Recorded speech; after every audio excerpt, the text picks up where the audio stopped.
now we have promised a business center. Why this business center? ನಮ್ಮ club ಅಲ್ಲಿ IT professionals ಇದ್ದಾರೆ, real estate ನವರು ಇದ್ದಾರೆ, lawyers ಇದ್ದಾರೆ, there are doctors and so on so forth. Chartered accountants, self-employed, ಇವರೆಲ್ಲ architects, even engineers. ಇವರೆಲ್ಲ ಎಲ್ಲೋ ಒಂದು ಹತ್ರ ಒಂದು ಮೀಟಿಂಗ್ ಕರಿಬೇಕು, ಒಂದು 10 ಜನ 15 ಜನ, ಅವ್ರ ಆಫೀಸ್ ಎಲ್ಲ ದೂರ ಇರುತ್ತೆ. ಇವಾಗ ಅವ್ರ ಮನೆ ಹತ್ರನೇ ಮೀಟ್ ಮಾಡಬೇಕು, ಇಲ್ಲ ಕ್ಲಬ್ ಅಲ್ಲಿ ಮೀಟ್ ಮಾಡ್ಬೇಕಂದಾಗ till now only the restaurants are being used. ಅಲ್ಲಿ ಏನಾಗ್ತದೆ, ಒಂದು 10 ಜನ ಕೂತ್ಕೊಂಡ್ರೆ ಅವ್ರ discussion might be something which requires loud voice or anything, it will disturb other members. ನಾವು ಇವಾಗ ಏನ್ ಪ್ಲಾನ್ ಮಾಡ್ತಾ ಇದೀವಿ ಅಂದ್ರೆ, this will also become an income for the club.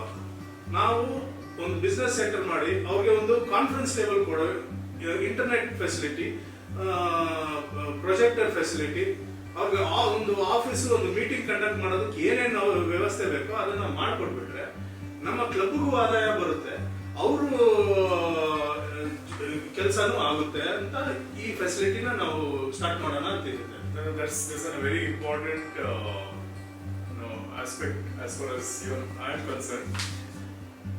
In our club, there is a small party hall next to, behind the reception, next to the lift. So that small hall, we are going to convert into about 6 to 8 small business cubicles, business lounges. So that's what Prashant has explained. So idinna now will design in such a way that it can develop as the daytime, it can be used for meeting purposes. In the evening, it can also serve as a lounges. So this will help, both way, and I'm very sure the club members will be benefited to a large extent, and also club's revenue also will come from this business. ನಮ್ಮಲ್ಲಿ ತುಂಬಾ NGOs meetings ನಡೆಸ್ತವೆ.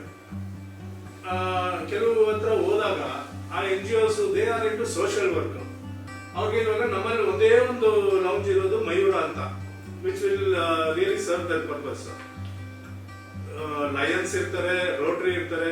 Most of the time that hall is booked and it is not available for members or neither for Lions or Rotarians or any other NGOs. ಇವಾಗ ಈ ತರ ನಾವು ಒಂದು facility ಕೊಟ್ಬಿಟ್ರೆ regular ಆಗಿ ಇವ್ರಿಗೆಲ್ಲ ಒಂದು ಅನುಕೂಲ ಜಾಸ್ತಿ ಆಗುತ್ತೆ.